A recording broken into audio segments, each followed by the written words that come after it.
guys, what's up? It's me Aarti on the 90-day YouTube challenge, and I'm back after quite a break. It's been, I think, 4 to 5 days of break since I've not been able to put up a video, and I have been on a guilt trip because of it, by the way.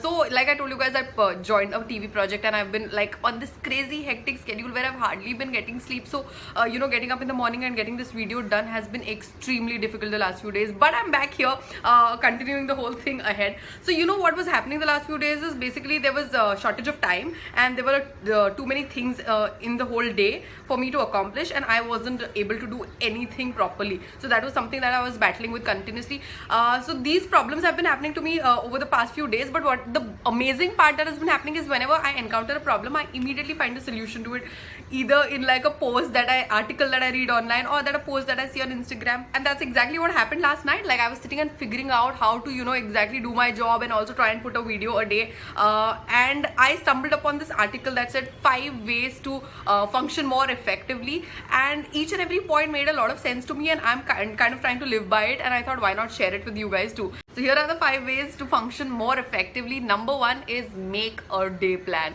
Now, making a plan of action for the day is my favorite thing to do. To-do lists are my favorites, okay? So if you guys have ever seen in the earlier videos, there would be post-its on the cupboard of mine behind. So I like putting down on post-its what I have to do, and the whole satisfaction that you get after ticking off the work that you've done is amazing. So yeah, making a plan of action for a day helps a lot, because you have everything put down there, and you know what is the stuff that you're supposed to do in a day.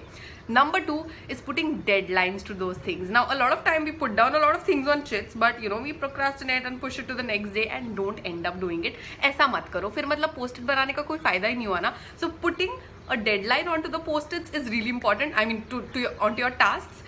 So you would exactly know by when do you have to finish a task, and so you will plan things accordingly.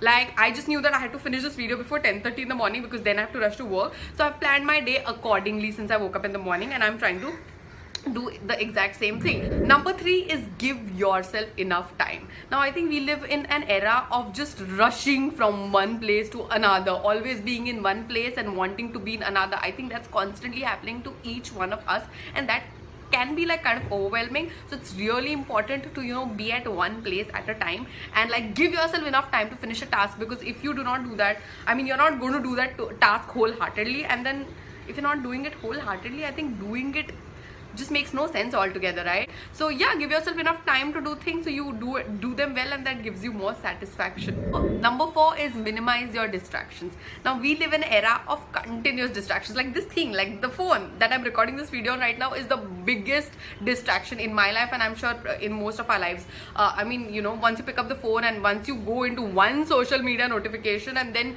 you don't even know, and you wasted 30 minutes there. So I think this is really important. What I've told myself is I'm going to give myself time in the morning and in the evening to check social media, and I'm not going to go on to it altogether in any other part of the day, because it ends up wasting a lot of your time. Also, when I say distractions, I think it's not just social media. Suppose you have to get something done in the evening after work, then you have to ensure that you say no to that friend for a coffee, or you say no for that evening date, or that night of drinks with your friends. So you'll have to prioritize and say no in order to accomplish what you've planned for yourself for the day. So that's number 4. And number 5, the most important one, focus on what you can do right now. I think when there's a lot of things for us to do all together, we see a lot of things written down on chits, and there's too much to take, too much information to process, and then we get overwhelmed and we just stop functioning. We just shut down and do nothing. So that's not the way to go about it. You have to take one task at a time, and you have to focus on what you can do right now with what you have, rather than figuring, oh, this is not happening because that's not happening, because no, you just have to stop all of that and just do what you can do at that very moment, and that's going to simplify your life to another level. So these are the 5 things that will help you function very effectively, and I hope these I'm pretty much going to live by these things. I hope these things help you guys to have a productive day ahead too. On that note, I'm going to take off to work right now, and see you guys tomorrow with something else. Bye.